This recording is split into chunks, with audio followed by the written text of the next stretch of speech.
A unique construction especially for the time it was built in, the St. Basil's Cathedral remains a central point of Moscow. St. Basil's Cathedral in Moscow was built under the commission of Ivan the Terrible in order to commemorate the capture of Astrakhan and Kazan. It has been marking the city's geometric center ever since the 14th century. Until 1600, when Ivan the Great Bell Tower was completed, it was considered to be the tallest building in Moscow.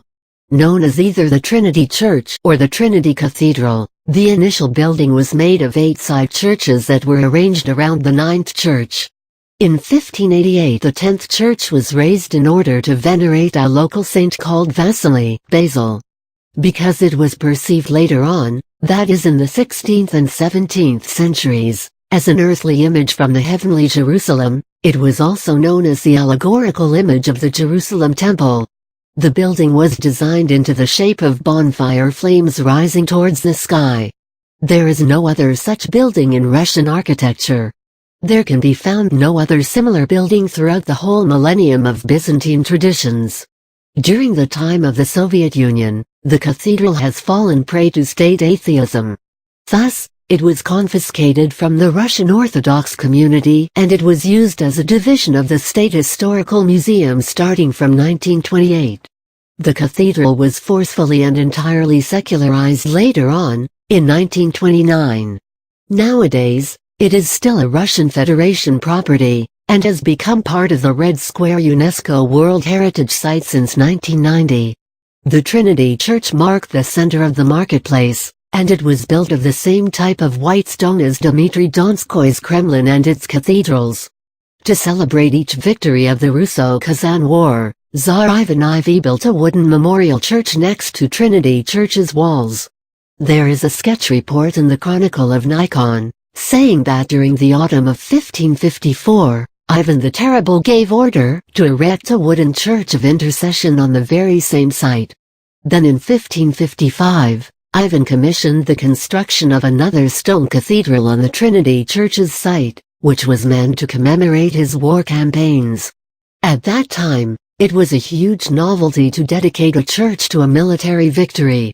The church was placed outside the Kremlin walls in order to make a political statement favoring posada commoners and directed against hereditary boyars. The name of Red Square comes from the Russian word krasnaya, which means both red and beautiful. It was firstly used for designating St. Basil's Cathedral, and then the name extended to the whole square.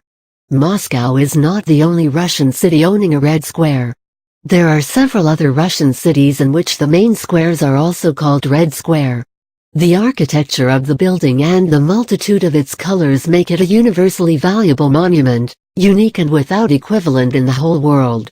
The cathedral astonishes the viewers by its vivid colors which can shine so bright, despite the hard times Russian people went through across their troubled history. This strongly Eastern project, which is represented by the St. Basil's Cathedral, reflects both its localization between Europe and Asia, and also its historical origins. Some Tatar scholars sustain certain speculations according to which the St. Basil's Cathedral in Moscow may contain elements of the Kolsarev Mosque. These elements include the central cupola and 8 minarets, which are atypical for the Russian architecture in general. The possible justification for such theories may be Ivan's desire to celebrate his great victory over the Kazan. The mosque has been rebuilt in Kazan Kremlin since 1996. Nonetheless, its appearance is significantly modern. The mosque was inaugurated in July 24, 2005. This event was a mark of a series of celebrations which were dedicated to the Kazan millennium. The towers and domes of St. Basil's Cathedral seem to be placed randomly, chaotically. However, their arrangement does have a certain logic and strong symbolism. The cathedral is covered with 8 domes which may in fact symbolize the Tsar's 8 attacks of the Kazan Empire. 4 of these domes are octagonal and wide, and the other 4 are smaller and square. In their center there is a spire covered by a small golden dome. This cathedral is worth visiting,